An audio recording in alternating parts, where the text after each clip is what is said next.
Jatuh Cinta Raja Basa, karya Jauza Imani. Razi berkali-kali gagal menghubungi Disa melalui telepon genggamnya. Ada rasa marah bercampur khawatir dengan gadis tomboy itu. Sebagai ketua regu, ia merasa bertanggung jawab. Andai terjadi sesuatu dengan Disa yang diam-diam mulai mengusik mimpinya. Ada penyesalan, mengapa ia tidak mengikuti kemana Disa pergi. Teman-teman, saya mendapat kabar buruk tentang ayah Disa dari Sari sepupunya. Ayah Disa kecelakaan parah. Keluarganya belum ada yang berhasil menghubungi Disa. Jadi untuk sementara waktu, pendakian kita tunda sampai Disa kita temukan. Suara tegas Razi mengabarkan kepada regu pendaki gunung yang ia pimpin. Waktu istirahat kita sudahi. Mohon bantuan teman-teman untuk mencari Disa. Tadi Disa pamit hendak melihat-lihat alam di sekitar sini. 6 orang anggota Mahusa Unila berpencar mencari Disa. Masih di tepi hutan sekitar kaki gunung, tempat persinggahan sebelum dilakukan pendakian. Pohon-pohon di sekitar tempat itu tidak terlalu tinggi, namun banyak batu besar yang menyebar di beberapa tempat. Mereka menyesalkan sekaligus heran mengapa telepon genggam Disa tidak aktif. Disa merasa senang bisa ikut pendakian kali itu. Gunung Raja Basa sudah pernah ia daki saat masih SMA bersama Dirga, kekasihnya yang pindah ke Surabaya mengikuti tugas ayahnya. Namun komunikasi keduanya makin lama makin jarang. Hampir 2 tahun terakhir mereka bahkan tidak berkomunikasi sama sekali.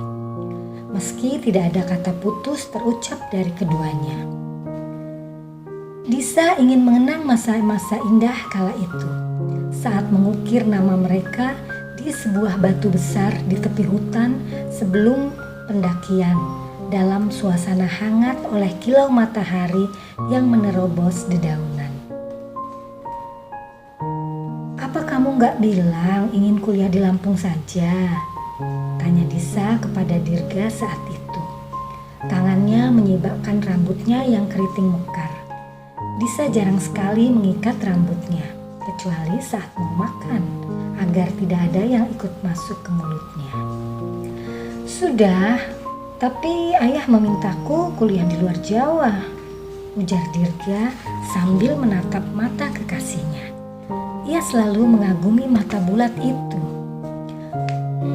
"Lagian ibu gak mau jauh-jauh dariku," lanjut Dirga sambil tersenyum kecut. "Terus aku?"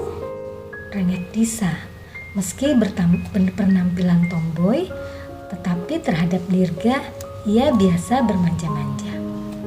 "Kamu kenapa?" Dirga meletakkan tangannya di kepala Disa. Dengan lembut diacak-acak rambut keritingnya. "Mau ikut?" lanjut Dirga diiringi tawa. Mata sipitnya tampak hanya seperti garis. "Oh," Disa meninju lengan Dirga dengan gemas. "Anak manis tidak boleh marah. Sini." Dirga menarik lengan Disa, mengajaknya ke sebuah batu besar di dekat mereka.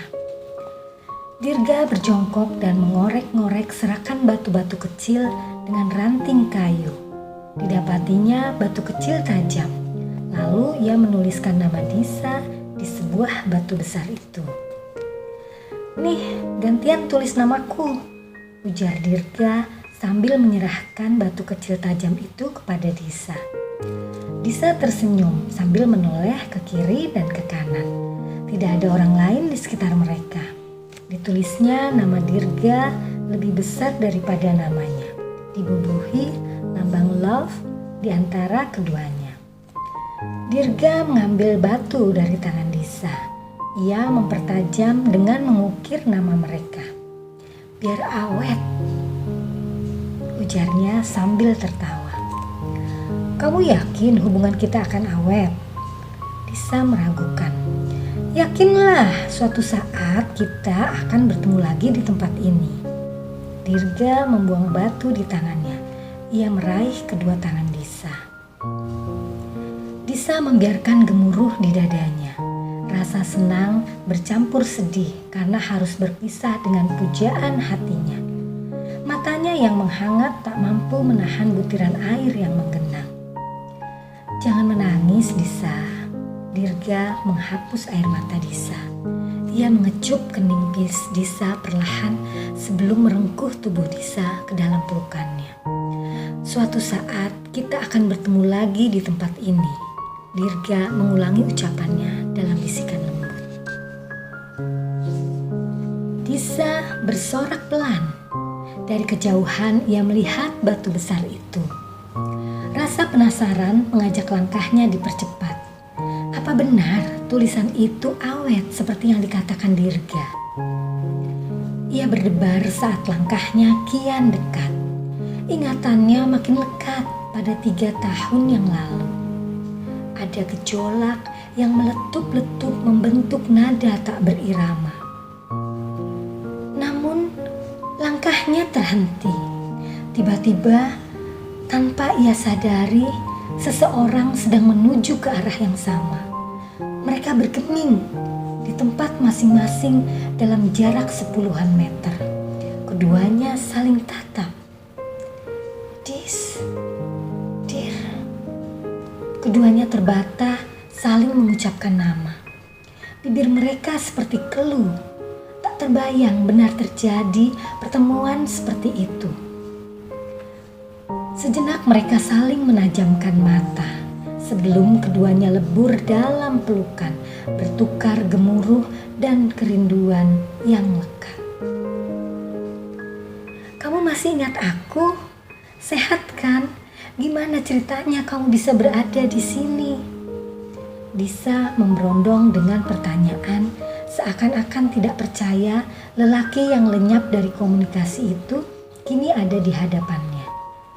Sambil beringsut duduk di sebelah Dirga di bawah batu besar, ia mematikan telepon genggamnya. Tidak ingin ada gangguan panggilan di momen seperti itu. "Tentu ingat dong sayang." Suara Dirga yang tenang membuat Disa menarik kenangan. Ia berharap tak berpisah lagi dengan Dirga. Diliriknya jam di tangannya. Waktu istirahat yang ditentukan Razi masih lama.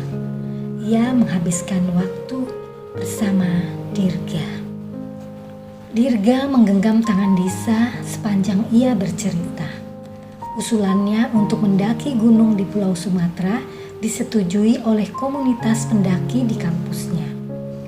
Momen itu tentu tidak disia-siakan oleh Dirga untuk mengunjungi batu kenangan di tepi hutan itu. Di hatinya masih ada Disa yang dicinta. Rupanya semesta mendukung pertemuan keduanya tanpa disangka-sangka. "Tapi kenapa kamu menghilang?" tanya Disa manja di sela-sela obrolan mereka. "Loh, bukannya kamu juga menghilang?" jawab Dirga sambil mencubit hidung Disa. Mereka tertawa bersama. "Aku tidak menghilang kok, buktinya aku kesini lagi. Kesibukanku kuliah dan berorganisasi menyita banyak waktu dan perhatian. Belum lagi diminta membantu bisnis ibu," lanjut Dirga, tidak ingin ada salah paham.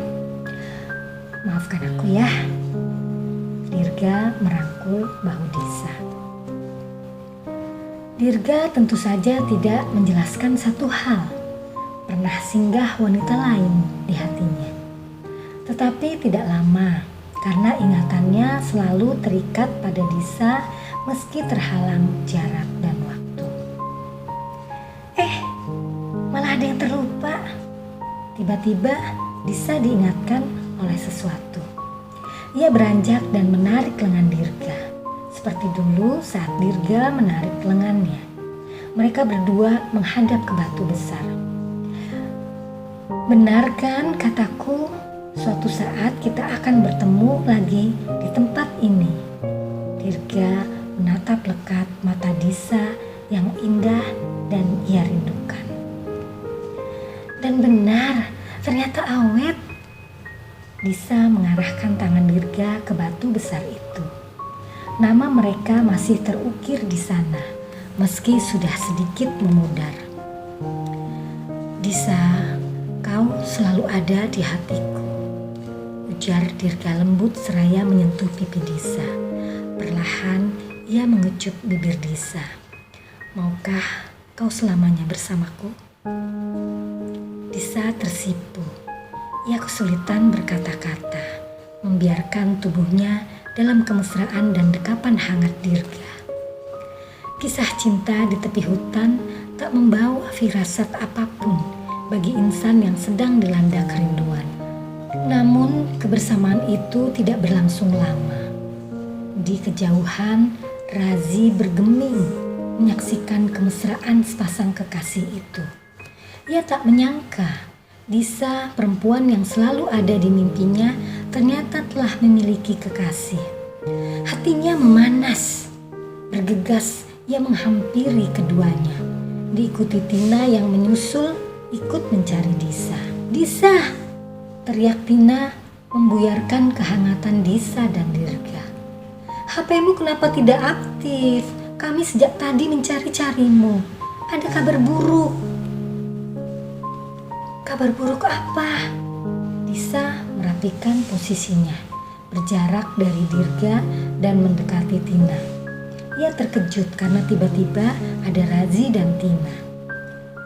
Tina memandang Razi, mendapatkan bara cemburu di mata sang pemimpin regu.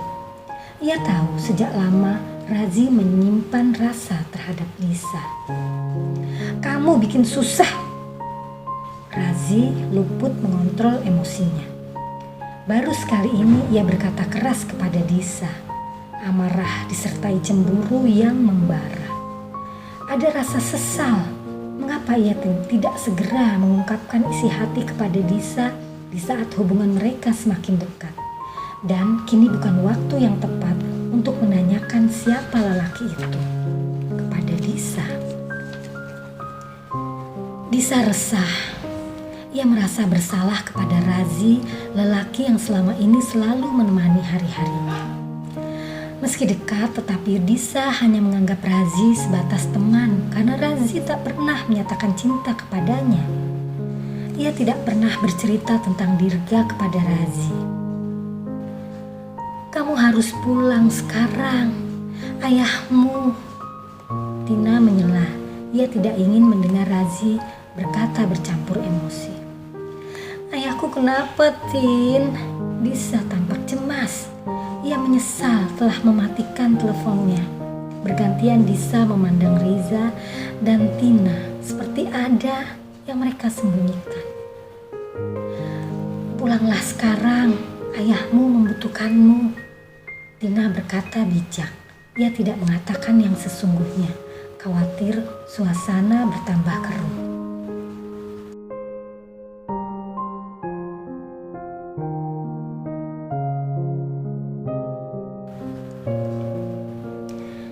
Disa bersimpuh di batu nisan ayahnya, menyaksikan gundukan tanah bertabur bunga seperti menabur garam dalam sayatan luka. Tangisnya tak henti-henti seiring rasa bersalah dan sesal yang mendalam. Jangan berlarut dalam kesedihan, Dis. Tina menghibur Disa. Andai aku tidak mematikan telepon dan berlama-lama dengan Dirga. Isak Disa menyesali tindakannya. Mungkin aku masih sempat bertemu ayah. Belum tentu seperti itu juga, Disa. Ini sudah ketetapannya. Tina menguatkan hati Disa. Langit mendung seperti kelabunya hati Disa. Apakah ini hukuman karena cintaku kepada Dirga? Disa masih dalam isaknya. Cinta tidak pernah salah, Disa. Tina kembali bijak. Ia mencoba mengerti perasaan Disa. Selama ini ia tidak pernah melihat gadis tomboy itu jatuh cinta. Dia terlalu setia dengan cinta pertamanya. Iya, cinta tidak pernah salah. Suara Dirga membenarkan ucapan Tina. mengusik keduanya. Ia turut bersimpuh di samping Disa. Jangan pernah menyalahkan cinta, sayang. Tuhan pun begitu mencintai ayahmu dengan cara dan ketetapannya. Aku pun turut kehilangan ayahmu sebelum aku melamar di hadapannya. Aku berjanji akan selalu menjagamu, Disa. Dirga merangkul pundak Disa, memberi kekuatan kepada kekasihnya. Disa mengurangi isaknya. Hatinya bergejolak antara kebahagiaan kembali bersama Dirga sekaligus kesedihan kehilangan ayahnya. Ya, meski dalam tangis, cinta telah memilih orang-orang yang tepat untuk berbahagia bersama.